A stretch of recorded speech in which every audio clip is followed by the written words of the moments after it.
Good morning मेरे प्यारे बच्चों, सभी बच्चों का स्वागत है। आपने ट्रिग्नोमेट्री की सीरीज़ देख ली है और बहुत अच्छा सपोर्ट किया है, सभी बच्चों को धन्यवाद। और आज जो हम बात करने वाले हैं वो हाइट एंड डिस्टेंस की बात करने वाले हैं। देखिए, हाइट एंड डिस्टेंस होता क्या है, आपको भी थोड़ा सा पता होना चाहिए कि आज हम जो बात करने वाले हैं वो हाइट एंड डिस्टेंस है।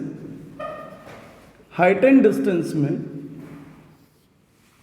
जो इम्पोर्टेंट बात है वो ये है कि यदि कोई मीनार है, ये कोई मीनार है और इससे कुछ दूरी पर पर्यवेक्षक बैठा हुआ है, उसने यदि इसका उन्नयन कोण 30 डिग्री पाया, तो यार ये कॉमन सेंस की बात है। यदि ये 30 होगा तो ये तो 90 फिक्स है, तो ये पक्का क्या हो जाएगा, 60 हो जाएगा। तो 30 और 60 की वजह से एक रिलेशन क्रिएट हो जाता है। आपको भी पता है 30 बड़ा है कि 60 बड़ा है, आपको भी पता है कि 60 जो है वो बड़ा है, तो सामने वाली जो साइड होगी वो बड़ी होगी। यदि हमने 30 के सामने वाली साइड को क्या कंसीडर किया, यदि हमने 30 के सामने वाली को 1 कंसीडर किया तो 60 के सामने वाली उसकी रूट 3 गुनी होगी। मतलब मैं ये कहना चाहता हूँ कि 30 के सामने यदि 10 होगा तो 60 के सामने अपने आप कह सकता हूँ कि 10 रूट 3 होता है। इतना ध्यान रखिएगा, 30 के सामने यदि 1 भाग है तो 60 डिग्री के सामने उसका रूट 3 भाग होगा। तो 90 के सामने कितना होगा, आंसर आएगा 2। पाइथागोरस प्रमेय लगा के देख लीजिए। ये कैसे होता है, क्यों होता है, आप भी पढ़ के आए हो। एक रूल होता है साइन रूल। साइन रूल क्या कहता है, कहता है साइन रूल कि a अपॉन साइन ए बराबर b अपॉन साइन बी बराबर c अपॉन साइन सी। यदि आप a की बात करें कि व्हाट इज a, आप सिंपल बोलोगे कि a के नीचे यदि मैंने ये 30 को कंसीडर कर लिया कि दिस इज साइन 30, 30 डिग्री के सामने वाली भुजा a है, 60 डिग्री के सामने वाली भुजा b है और 90 के सामने वाली भुजा c है। तो आप आराम से कह सकते हो कि a अपॉन साइन 30 की वैल्यू क्या होगी, 1/2, b अपॉन साइन 60 की वैल्यू क्या होगी, रूट 3/2, साइन 90 की वैल्यू क्या होगी, 1। तो यहाँ से कह सकते हो a का हिस्सा कितना है, 1, b का हिस्सा है कितना, रूट 3, और c का हिस्सा कितना हो जाएगा। चूंकि 2 का इंटू कराया तभी तो खत्म हुआ ये 2 कैसे खत्म हुआ, जब 2 का सब में इंटू हुआ। तो यहाँ पर 1, यहाँ रूट 3 और यहाँ पे 2। तो यहाँ से समझ में आ रहा है कि 30 डिग्री के सामने वाली भुजा का रेशियो क्या होगा, 1, 60 डिग्री के सामने वाली भुजा का रेशियो क्या होगा, रूट 3, और 90 के सामने वाली साइड की भुजा का जो रेशियो होगा वो 2 भाग होगा। तो ये बड़ा इंपॉर्टेंट हो जाता है और आपको ये याद भी रखना है। और मैं बहुत बार बता चुका हूँ, और जैसे जैसे एंगल आते जाएंगे तो अभी जैसे एक 45 का आ सकता है भाई, 60-30, या यदि 45 का आ गया तो ये 45, तो ये भी क्या होगा बेटे, 45 होगा। आपको मैं पहले ही बता चुका हूँ कि यदि ये रूट 2 है, ये भी क्या होगा, रूट 2, 2 और 2 4, ये क्या हो जाएगा, 2। तो आपको ध्यान रखना है कि ये रूट 2 होंगे तो ये अपने आप 2 हो जाएगी। तो बहुत ही सिंपल है और आराम से इस बात को कर सकते हैं। तो चलिए, एक ऊर्ध्वाधर खंभे की परछाई की लंबाई ज्ञात करो, जबकि, नोट कर लीजिए, इसको नोट करने के बाद क्वेश्चन लिखिए कि एक ऊर्ध्वाधर खंभे की परछाई की लंबाई ज्ञात करो जबकि खंभे की ऊंचाई 9 मीटर है और सूर्य का उन्नयन कोण 30 डिग्री है। लिख लिया क्वेश्चन ये नोट कर लीजिएगा, नोट कर लिया होगा। चलिए मैं इसको रफ कर देता हूँ। बहुत ही सिंपल है, बहुत ही सिंपल सा क्वेश्चन पूछ रहा है, कह रहा है कि एक ऊर्ध्वाधर खंभे की परछाई की लंबाई ज्ञात करो। ये लंबाई ज्ञात करनी, एक ऊर्ध्वाधर खंभे की लंबाई की परछाई ज्ञात करो जबकि खंभे की ऊंचाई 9 मीटर है। ये दिया गया है 9 मीटर है और आपको निकालना है कि इसकी शैडो। अब शैडो कहाँ बनेगी, शैडो तो बेटा यही बनेगी, और यदि शैडो यहाँ बनेगी और आपका जो सूर्य है वो कहाँ पर है, सूर्य आपका ऑन द टॉप है, यहाँ पर जो यहाँ से लाइट आएगी और इसकी वजह से इस पर शैडो जाएगी। और ये इसकी शैडो होगी। तो आपको अभी भी पढ़ाया था और ये बताया हुआ है कि सूर्य का जो उन्नयन कोण है, यहाँ से सूर्य को कितने डिग्री पाया गया, 30 डिग्री पाया गया। अब आप बताओ ना सर, 30 के सामने कितने भाग है, 9 मीटर। तो ये 30 है तो ये पक्का क्या हो जाएगा बेटे, 60 हो जाएगा। 30 के सामने यदि एक भाग होता है तो 60 के सामने कितने भाग, सॉरी √3 भाग होता है, मतलब उसका तो सीधा आंसर क्या हो जाएगा, 9√3। Answer will be what, 9√3। यदि ये 9 मीटर्स है, ये क्या हो जाएगा, 9√3 हो जाएगा। तो बड़े आराम से हो जाता है, कोई दिक्कत वाली बात नहीं है। क्वेश्चन को इसी तरह से आता है कि आपको कभी ऊंचाई दे देगा तो कभी आपको शैडो दे देगा, आपसे ऊंचाई पूछेगा। तो इस तरह के क्वेश्चंस एग्जाम में बहुत ज़्यादा आते हैं और आपसे भी उम्मीद है कि आप कर लोगे। जैसे एक क्वेश्चन बड़ा आता है कि एक पेड़ आंधी में टूट गया और टूटकर 30 डिग्री के कोण पर धरातल से लगता है। 30 डिग्री के कोण पर धरातल पर लगता है, और जब ऐसा होता है 30 डिग्री पे लगता है बेटे, तो वो उसके पाद से उसकी दूरी 100 मीटर है। क्वेश्चन पूछ रहा है कि बताइए कि पेड़ की लंबाई क्या थी, लेंथ ऑफ ट्री। पेड़ की लंबाई क्या थी, लेंथ ऑफ ट्री। आप आराम से देखिए इस बात को। यदि ये 60 है तो ये 100 है। 30 के सामने क्या होगा, 100/√3। जब भी 60 के सामने वाली वैल्यू देगा तो आपको 30 के सामने कैसे निकालना होगा, 100/√3। और इंपॉर्टेंट बात मैं बता दूं कि यदि 100/√3 है तो सामने वाला ये कितना हो जाएगा, 200/√3। 90 के सामने तो डबल होता है 30 का। 30 के सामने यदि 100/√3 है तो 90 के सामने 200/√3। यही बात तो आप कहते हो। ये बात बड़ी इंपॉर्टेंट है कि यदि हमने 60 के सामने वाले को 1 मान लिया, ये तो तभी पॉसिबल है जब मैं सब में √3 से डिवाइड कर दूं। मतलब यदि मैं इसको 1 मान लूं तो ये तो तभी पॉसिबल है जब इसके सामने वाली साइड कितने गुना हो जाएगी, 1/√3, और इसके सामने वाली साइड कितने गुना हो जाएगी, 2/√3। तो इंपॉर्टेंट बात है ये, यदि आपने 60 के सामने वाले को 1 माना तो 30 के सामने वाला 1/√3 और 90 के सामने वाला 2/√3। उम्मीद है आपको समझ में आ गई होगी। ये जो हिस्सा पहले खड़ा था, जो आंधी में टूट करके इस तरह से हुआ है, ये 100/√3 तो पहले भी था, अभी भी खड़ा है। ये 200/√3, that will be your portion. ये और ये दोनों तो सेम होंगे, और इस वजह से जो पेड़ की लंबाई हो जाती है, पेड़ की लंबाई कितनी हो जाएगी, आप बात समझ लीजिए। पेड़ की लंबाई हो जाएगी 300/√3 या 100√3। आप ये आराम से कह सकते हो कि लेंथ ऑफ ट्री जो आ गया आंसर में, वो कितना आ गया, अब ध्यान से समझ लीजिए, लेंथ ऑफ ट्री कितना आ गया, दैट इज 100√3। तो ये आराम से आप देख सकते हो, आराम से समझ सकते हो। और इस तरह का क्वेश्चन मैं एक बोल रहा हूँ क्वेश्चन, आप इसको करके दिखाएं कि एक बिजली का खंभा आंधी की वजह से जमीन से कुछ ऊंचाई पर टूट गया। इसका ऊपरी भाग जमीन को पाद से, मतलब फुट से, पाद से 20√3 मीटर दूरी पर छूता है कि ये जमीन के साथ 30 डिग्री का कोण बनाता है। खंभे की ऊंचाई ज्ञात कीजिए। यदि आपने ध्यान से सुना होगा तो आपका डायग्राम बन गया होगा कि एक बिजली का खंभा तूफान की वजह से जमीन से कुछ ऊंचाई पर टूटकर झुक गया।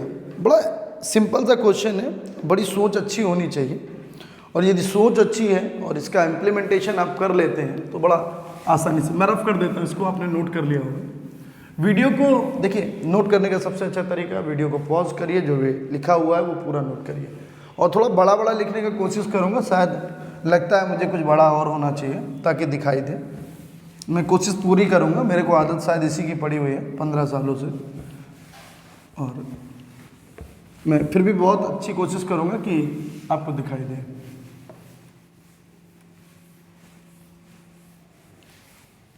ठीक है ना। चलिए, एक बिजली का खंभा है जो कि टूटने के बाद जमीन पर पड़ा और कितने डिग्री पे पड़ा? 30 डिग्री पे। बताया गया इसके सामने वाली जो साइड है वो 20/√3 है। ऐसी तो है। क्या कहता है? एक खंभा तूफान की वजह से जमीन से कुछ ऊंचाई पर लगा है और कुछ दूरी पर टूट जाता है। अच्छा, ये दूरी नहीं दी गई है आपको दूरी दी गई है 20√3। बड़े प्यार से आप देख सकते हैं। ये 30 डिग्री है तो बेटा ये कितना है इस बार? 60 डिग्री। 60 डिग्री के सामने आपका होता कितने भाग है? √3 भाग। 30 डिग्री के सामने कितना हिस्सा होता है? 1 भाग। आप सोचो ना, √3 बराबर √3 से √3 कैंसिल, 1 बराबर कितना आ गया बेटे? 20 आ गया। और यदि 1 बराबर 20 आ गया तो 90 के सामने वाला जो होगा, इस 90 के सामने वाला तो 30 का डबल होता है। तो ये कितना हो जाएगा? 20 ना होकर के ये कितना हो जाएगा? 40। और 40 और 20 कितना हो जाएगा बेटे? टोटल लेंथ हो जाएगी 60 मीटर। 60 मीटर आपका टोटल लेंथ हो जाएगा। तो बेहतर समझ में आया होगा कि किस तरह से आप 30-60 का यूज़ करते हो। अब क्वेश्चन में होता क्या है कि जब भी ऐसे क्वेश्चन आते हैं लोग दिमाग लगाने लगते हैं और चीज़ें गड़बड़ कर लेते हैं। अब मैं आपको एक दूसरा कॉन्सेप्ट बताने जा रहा हूँ, नोट कर लिया होगा। चलो, एक कॉन्सेप्ट है कि जैसे रफ कर दो, एक कॉन्सेप्ट है अच्छा सा कि कोई मीनार है, मीनार की चोटी को हमने दूर से देखा और पाते हैं कि 30 डिग्री है, 30 डिग्री। मीनार की ओर 100 मीटर चलने के बाद हम पाते हैं कि अब जो कोण है वो 60 डिग्री हो गया। 30 डिग्री था, 100 मीटर आगे बढ़े मीनार की ओर और 60 डिग्री हो गया। आपसे ये पूछा जा रहा है मीनार की ऊंचाई क्या है। चलिए बात करते हैं, बहुत इंपॉर्टेंट है ये। यदि ये 100 है तो ये कितना? सोचिए सर, थोड़ा सा दिमाग लगाइए, थोड़ा सा IQ का यूज़ करिए। रटाने वाली बात है तो मैं समझा देता हूँ, आपको मज़ा भी आएगा और रट भी जाएगा। यदि ये 100 है तो ये कितना होता है? 50। और यदि ये 50 है तो ये चूंकि 30 के सामने होगा, ये हमेशा D होगा तो ये हमेशा D/2 होगा। यदि ये 100 मीटर आएगा तो बचेगा कितना? 50। और ये होगा कितना? 50√3, क्योंकि 60 के सामने वाली भुजा हमेशा 30 के सामने वाली का √3 गुना होता है। इस बात को जरा इम्बाइब करिए, जरा अच्छे से समझ लीजिए कैसे किया। अब देखो सही भी है, क्योंकि 30 के सामने 50√3, तो इस पूरे 60 के सामने क्या होना चाहिए? उसका भी √3। तो 50√3 इंटू √3 कितना हो जाएगा? 150। देखो 150 दिख रहा है। इसका मतलब यहीं से कॉन्सेप्ट बन गया, यहीं से कॉन्सेप्ट बन गया 30 और 60 डिग्री का। लोगों को लर्न हो जाना चाहिए कि यदि किसी मीनार की चोटी 30 डिग्री थी, D दूरी चलने पर मीनार की चोटी का उन्नयन कोण 60 डिग्री बन जाता है,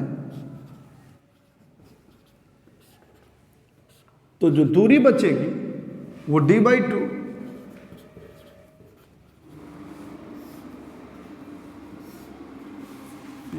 D/2 इंटू √3। तो this is the basic standard जिस पर हमने बात करी हुई है, और इस पे बहुत सारे अच्छे अच्छे क्वेश्चन बनते हैं और आप अप्लाई कर सकते हैं बहुत प्यार से। ये क्वेश्चन एग्जाम में बहुत बार पूछा गया है कि जैसे एक समतल पर खड़े टावर की परछाई, एक समतल पर खड़े टावर की परछाई 100 मीटर ज़्यादा लंबी हो जाती है यदि सूर्य का उन्नयन कोण 60 डिग्री से 30 डिग्री हो जाता है। एक समतल पर खड़े टावर की लंबाई या परछाई 100 मीटर बढ़ जाती है यदि सूर्य का उन्नयन कोण 60 डिग्री से 30 डिग्री हो जाता है। क्या लगता है आपको? आप सोचो ना, कितने मीटर बढ़ जाती है? 100 मीटर। और यदि 100 मीटर बढ़ जाती हैं तो बच्चों अभी यही तो क्वेश्चन बना, इसी को तो लैंग्वेज में बोल दिया मैं। 100 मीटर ही तो बड़ी शैडो, पहले 60 थी, अब उन्नयन कोण 30 डिग्री हो गया, तो शैडो हमारी कितनी बढ़ गई 100। इसका मतलब यदि ये 30-60 पर है, यदि ये 100 है तो ये कितना होगा, और उस वजह से ये कितना हो जाएगा 50√3। तो बहुत प्यार से ही करना है और बहुत प्यार से ये बातें समझनी है, और यदि ये बातें समझ आ जाती हैं तो फिर ज़्यादा मुश्किलें होनी नहीं है सर। अब कभी कभी बच्चा जिद कर बैठता है कि सर ये वाली बता दीजिए, और इसको निकालना बड़ा सरल है यदि आप ईमानदारी से करें। और यदि कोई, देखिए एक और क्वेश्चन करते हैं और समझाने की कोशिश करेंगे कैसे। नोट हो गया होंगे। देखिए एक क्वेश्चन है कि एक टावर का ऊपरी भाग जमीन के साथ 2 बिंदु, एक टावर है, टावर का जो ऊपरी हिस्सा है जमीन में 2 बिंदु है जो उन्नयन कोण बना रहा है, अवनमन कोण, चूंकि टॉप से देखेंगे तो इसको बोलेंगे अवनमन कोण। जो अवनमन कोण बना रहा है वो कितने हैं 15 डिग्री और 30 डिग्री, और रिवर्स होकर वो उन्नयन ही हो जाएंगे। मतलब यदि ये 15 डिग्री कर दिया किसी ने और इसको जो था उसको मैंने हाफ कर दिया एंगल्स को। अब कहता है कि यदि इन दोनों बिंदुओं के बीच की दूरी, कुछ भी ले लो सर, कोई फर्क नहीं पड़ता कि आपने क्या लिया हुआ है, यदि इन दोनों बिंदुओं के बीच की दूरी 50 मीटर है तो बताओ टावर की ऊंचाई क्या है, what is the height of this tower. कितना बढ़िया क्वेश्चन है। मैंने क्या बोला, एक टावर के ऊपर हैं आप और वहां से 2 बिंदु जमीन पर देखते हैं जो एक ही ओर हैं, ए और बी हैं, और उनके बीच की दूरी 50 मीटर है। आपसे पूछना चाहता है कि बताइए हाइट ऑफ द टावर क्या है, what is the height of the tower. अब आप दिमाग लगाए ना सर, अब तो बहुत अच्छा दिमाग लगा लेते हो, लगा भी सकते हो। क्या दिमाग लगेगा, दिमाग तो यही लगाओगे ना भाई कि ये 15 डिग्री और ये कितना 30 डिग्री। यदि ये 15 डिग्री है और ये 30 डिग्री है तो क्या लगेगा दिमाग में, भाई ये 30 है, एंगल डिवाइड करो, ये 30 है तो ये कितना होगा 60 होगा या नहीं होगा। देखिएगा मतलब लॉजिक क्या क्या हो सकते हैं और किस तरह से क्वेश्चन को असेंबल किया जाता है। यदि ये 30 है तो ये कितना होगा 60, ये 15 है तो ये पूरा कितना होगा 75, तो ये इतना हिस्सा कितना होगा,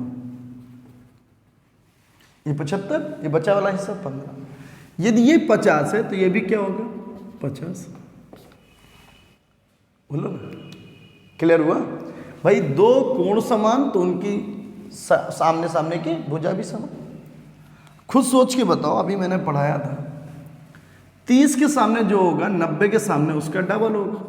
यदि ये डबल है तो 30 के सामने 1 भाग होगा, और 1 भाग का मतलब क्या होगा 25 मीटर। बताओ इजी है कि बहुत इजी है। यदि किसी बच्चे से नॉर्मली पूछेंगे ना तो इस पर वो पूरी ट्रिग्नोमेट्री लगा देगा और क्वेश्चन भी नहीं खत्म होगा। तो इम्पॉर्टेंट क्या था, इम्पॉर्टेंट इसमें बहुत सारे पिक्चर्स हैं और मैं आपको बताऊंगा आगे अगले वीडियो में। ये बड़ा इंपॉर्टेंट सा क्वेश्चन था, इसमें बहुत सारे कंटेंट में बना करके अगली वीडियो में बताऊंगा। तब तक आप लोग रेडी रहिए, पढ़िए, पढ़ कर आइए और पढ़ कर देखिए विद पेन और कॉपी के साथ। फालतू में बैठ कर वीडियो देखेंगे आप टाइम वेस्ट कर रहे हैं अपना। तब तक के लिए शुक्रिया, जय हिंद।